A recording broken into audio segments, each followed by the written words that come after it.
అధికారంలో ఉన్నవారు సరియైన నిర్ణయాలు తీసుకుంటే పేద బతుకుల్లో వెలుగులు నిండుతాయి. వైఎస్ జగన్ పాదయాత్ర సమయంలో పేదల బతుకులను కల్లారా చూశారు.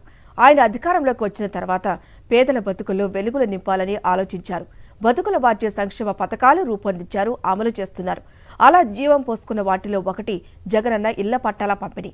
పేదలకు పట్టాలు ఇచ్చి సొంతింటి కల సాకారం చేస్తున్నారు CM YS Jaganmohan Reddy. YS Jagan CM అయిన తర్వాత ఆంధ్రప్రదేశ్లోని పేదల జీవితాల్లో వెలుగులు నిండాయి. సమాజంలో పేదలకు సముచిత స్థానం కల్పించడానికి జగనన్న గృహ నిర్మాణ పథకాన్ని ప్రవేశపెట్టారు. ఇల్లు లేని ప్రతి పేదవానికి సొంతింటి కలను సాకారం చేశారు. ఆయన అధికారంలోకి రాకమునుపు చేసిన పాదయాత్రలో సొంత ఇల్లు కట్టుకోవడం కోసం కష్టాలు పడిన పేదలను చూసి చలించిపోయారు. సీఎం అయిన తర్వాత పేదలను ఇంటికి యజమానులను చేశారు. చిరునవ్వులు చిందిస్తున్న దంపతులను చూశారా? వీరి సొంతింటి కల నెరవేరింది. గురవయ్య వెంకటలక్ష్మి ప్రకాశం జిల్లా మార్కాపురంలో జగనన్న కాలనీలో ఇల్లు కట్టుకున్నారు. ఎంతో అందంగా సకల సౌకర్యాలతో ఇల్లు నిర్మించుకున్నారు. పేదల పక్షపాతిగా సీఎం వైఎస్ జగన్ ఇళ్ల పట్టాలు ఇవ్వడంతో అద్దె ఇంటి నుంచి సొంత ఇంటికి వచ్చామంటున్నారు గురవయ్య. నా ఇంతకాలము నేను ఎన్నిసార్లు ఏ గవర్నమెంట్లో ప్రయత్నం చేసినా నాకు ఇంటి స్థలం రాలేదు. సొంత ఇల్లు లేకపోవడం వల్ల చాలా ఇబ్బందులు పడుతూ పిల్లల్ని టైలరింగ్ చేసుకుంటూ పిల్లల్ని పోషించడం కొంచెం ఇబ్బందిగా ఉండేది. ఇంతకాలానికి ఇక్కడ ఇడుపూరు 3లో మాకు నివాస స్థలము మరియు ఇల్లు నిర్మించుకోవడం కొరకు 1,80,000 డబ్బులు, 20 టన్నుల ఇసుక ఫ్రీగా ఇచ్చి ప్రభుత్వం మాకెంతో ప్రోత్సహించి సహకరించింది. టైలరింగ్ తో బతుకు బండి సాగేదని, ఇద్దరి పిల్లలతో ఇరుకు అద్దె ఇళ్లలో నివసించేవారమని చెబుతున్నారు.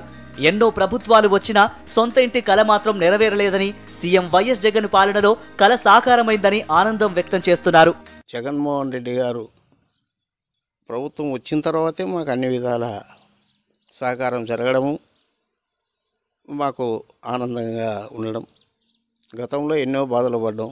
ఆ బాధలన్నీ ఇప్పుడు తొలగిపోయి ఆనందంగా జీవిస్తున్నాం. జగన్ గారికి ధన్యవాదాలు. ఇంటి నిర్మాణానికి ఇసుకతో పాటు నగదును అందించారని, సీఎం వైఎస్ జగన్ చేసిన మేలు జన్మలో కూడా మరచిపోలేనిది అంటున్నారు. అంతేకాదు వృద్ధాప్య పింఛన్ కూడా రావడంతో జీవితం ఆనందంగా కొనసాగుతుందని చెబుతున్నారు. మాకు ఇన్ని రోజులు లేక చాలా ఇబ్బంది పడుతూ ఉన్నాం. ఆ జగన్ వచ్చిన తర్వాత మాకు ఇంటి కల్పించాడు. కానీ ఇన్ని రోజులు కూడా మాకు ఈ గవర్నమెంట్ ద్వారా మాకు ఏమీ దక్కలేదు, ఏమి లేదు.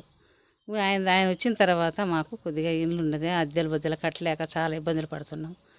పిల్లలతో చాలా రోజుల నుంచి కూడా చిన్న పిల్లలు, అప్పుడు టైలర్తో చాలా ఇబ్బందులు పడుతూ ఉన్నాము.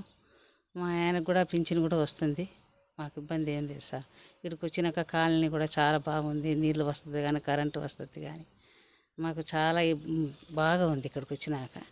ఒక్క గురవయ్య వెంకటలక్ష్మి దంపతులే కాదు, అనేక పేదలు జగనన్న కాలనీలో ఇల్లు నిర్మించుకున్నారు. పేదల సొంతింటి కల సాకారం చేసి వారి కళ్ళలో ఆనందాన్ని నింపారు సీఎం వైఎస్ జగన్.